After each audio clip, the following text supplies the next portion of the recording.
Tabe, Berimba Kariba. Semoga Anda selalu sehat dan terus bersemangat. Saatnya Anda menyimak berita Sulawesi Tengah bersama saya, Fatur Rahman. Sejumlah berita aktual dan menarik seputar Sulawesi Tengah telah kami siapkan untuk Anda. Berikut 3 berita utama hari ini. Ratusan warga Poso menjalani hipnoterapi untuk memulihkan kesehatan mental pasca konflik.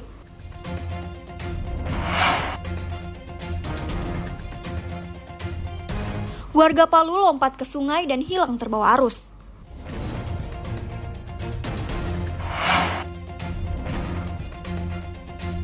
Permintaan sapi kurban meningkat menjelang Lebaran Idul Adha.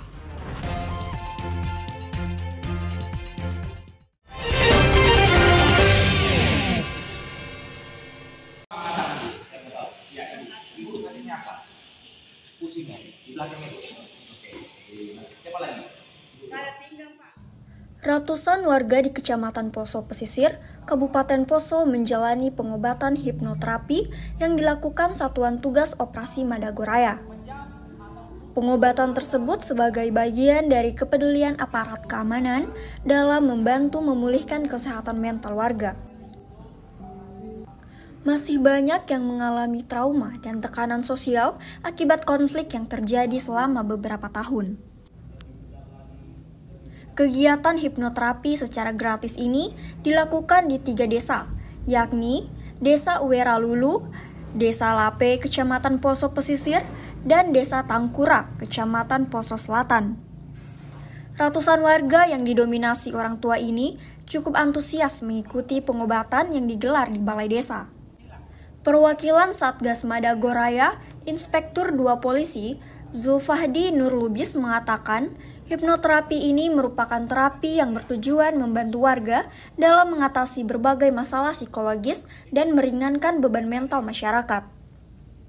Tidak hanya itu, juga membantu proses penyembuhan penyakit seperti asam urat, sakit kepala, dan lain-lainnya.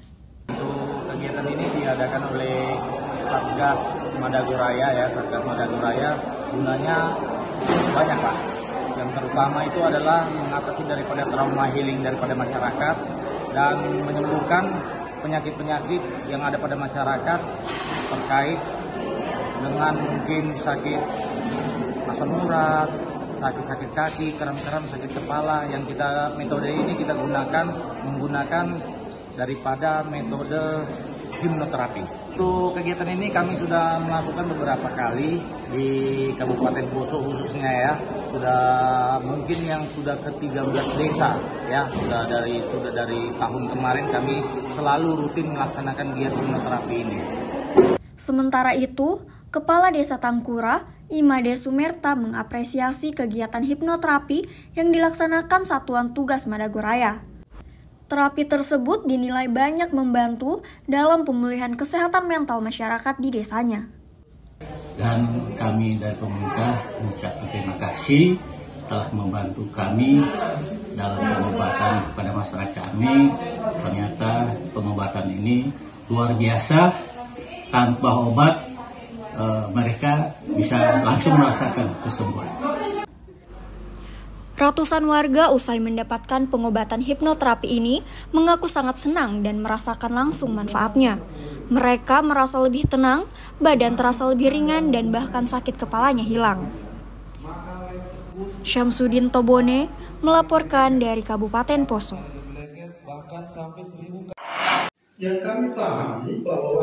Dewan Perwakilan Rakyat Daerah Provinsi Sulawesi Tengah mengusulkan rancangan peraturan daerah tentang penyelenggaraan kepemudaan dan keolahragaan. Ranperda yang nantinya akan ditetapkan jadi peraturan daerah tersebut bisa menjadi payung hukum bagi penyelenggaraan kepemudaan dan keolahragaan di Provinsi Sulawesi Tengah. Usulan anggota DPRD Sulawesi Tengah tersebut diawali dengan kegiatan fokus grup diskusi pemaparan naskah akademik rancangan peraturan daerah kepemudaan dan keolahragaan. Kegiatan tersebut dihadiri inisiator dari Komisi 4 DPRD Sulawesi Tengah, tim penyusun naskah akademik, Dinas Pemuda dan Olahraga serta bagian hukum Sekretariat Daerah Provinsi Sulawesi Tengah. Sekretaris Komisi 4 DPRD Sulawesi Tengah, Inyoman Slamet mengatakan, usulan Ranperda Kepemudaan dan Keolahragaan tersebut sangat penting untuk memperbaiki kualitas prestasi pemuda dan olahraga di Sulawesi Tengah. Apalagi, selama ini Sulawesi Tengah memang belum memiliki payung hukum dalam penyelenggaraan keolahragaan maupun kepemudaan. Dan kami Sulawesi Tengah ini sangat membutuhkan payung hukum itu. Karena kami yakin dan percaya bahwa daerah itu butuh dengan peraturan-peraturan yang bisa memberikan perlindungan, pengayoman kepada mereka-mereka yang terjun di bidang keolahragaan, dan juga termasuk di dalamnya adalah bagaimana kita menghargai, kita memberikan penghargaan kepada mereka yang telah berprestasi dalam membangun Sulawesi Tengah di bidang keolahragaan. Ketua Tim Penyusun Ranperda, Humaydi, juga menilai pentingnya perda tentang kepemudaan dan keolahragaan agar bisa menata dengan baik penyelenggaraan hingga anggaran kepemudaan dan keolahragaan di Sulawesi Tengah. Dengan forum FGD ini dianggap sangat penting untuk ke depan agar kepemudaan dan keolahragaan itu tertata dengan baik dari aspek pendanaan, baik dari aspek standarisasi terkait fasilitas sarana dan prasarana maupun standarisasi dari pelatih, wasit, dan murid. Fokus grup diskusi digelar di ruang sidang utama DPRD Sulawesi Tengah. Para tim penyusun Ranperda mendapat umpan balik dari peserta rapat. Rencananya, tanggal 28 Mei ini akan digelar uji publik terkait naskah akademik Ranperda tentang penyelenggaraan kepemudaan dan keolahragaan. Syahrul Cahya melaporkan dari Palu. Sebulan menjelang Hari Raya Idul Adha, permintaan hewan kurban di Kota Palu mulai meningkat.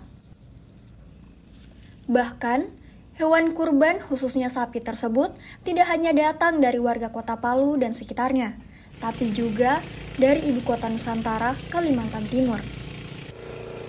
Sejak sepekan terakhir ini, permintaan hewan untuk kurban di Kota Palu sudah mulai meningkat. Hampir setiap hari, hewan khususnya sapi terjual dengan harga yang bervariasi. Harga sapi dijual mulai dari 15 juta hingga 30 juta rupiah per ekor. Alam Mujur, salah seorang pedagang sapi di Jalan Kedondong, Palu, mengaku permintaan hewan untuk kurban akhir-akhir ini mulai meningkat. Pembeli tidak hanya dari Sulawesi Tengah, tapi juga dari Kalimantan Timur. Bahkan, tingkat permintaan dari ibu kota negara jauh lebih tinggi. 15 jutaan sampai 30 jutaan. Oh iya Pak. Untuk penjualannya di mana saja ya Pak? Untuk wilayah Sulawesi Tengah sampai ke IKN Kaltim. Permintaan sapi untuk dijadikan hewan kurban diperkirakan akan terus meningkat hingga hari Lebaran. Para pedagang sapi mengaku bisa memenuhi kebutuhan hewan kurban bagi masyarakat khususnya di Kota Palu, Sulawesi Tengah. Julianus Kay melaporkan dari Palu.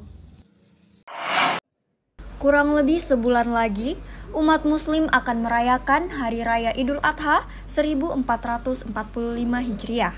Perayaan Idul Adha yang juga sering disebut Hari Raya Kurban ditandai dengan penyembelihan hewan kurban, baik sapi, kambing, maupun domba. Menghadapi lebaran tersebut, sebanyak 13 peserta perwakilan dari tiap-tiap kabupaten dan kota se-Sulawesi Tengah mengikuti pelatihan juru sembelih halal di Kota Palu pada Selasa pagi. Pelatihan yang diinisiasi Dinas Perkebunan dan Peternakan Provinsi Sulawesi Tengah itu berlangsung selama 2 hari. Mereka akan mendapatkan materi seputar tata cara memilih hewan ternak yang halal dan baik, serta teknik penyembelihan sesuai standar SOP dan syariat Islam. Pemateri yang dihadirkan dari Lembaga Halal Institute. Kepala Bidang Kesehatan Hewan dan Kesehatan Masyarakat Veteriner, Dinas Perkebunan dan Peternakan Sulawesi Tengah, Dandi Alvita menyebut pelatihan itu juga untuk menambah kompetensi juru sembelih. Menurutnya, di Sulawesi Tengah sendiri masih minim juru sembelih untuk menghadapi Hari Raya Idul Adha. memang saat ini datanya sangat untuk kompetensi ini masih sangat-sangat terbatas. Tapi tadi kita dengar tadi bahwa ini merupakan tahap awal yang nanti akan memantik juga dari dinas kabupaten kota ataupun desa setempat untuk menghasilkan juru sembelih halal yang nanti juga akan bisa melayani masyarakat baik di perkotaan maupun di kabupaten kota. Tak hanya sekedar pelatihan, mereka juga akan melakukan praktek langsung cara menyembelih hewan dengan baik dan benar. Usai mengikuti seluruh rangkaian pelatihan, mereka akan mendapatkan sertifikat kompetensi sebagai juru sembelih.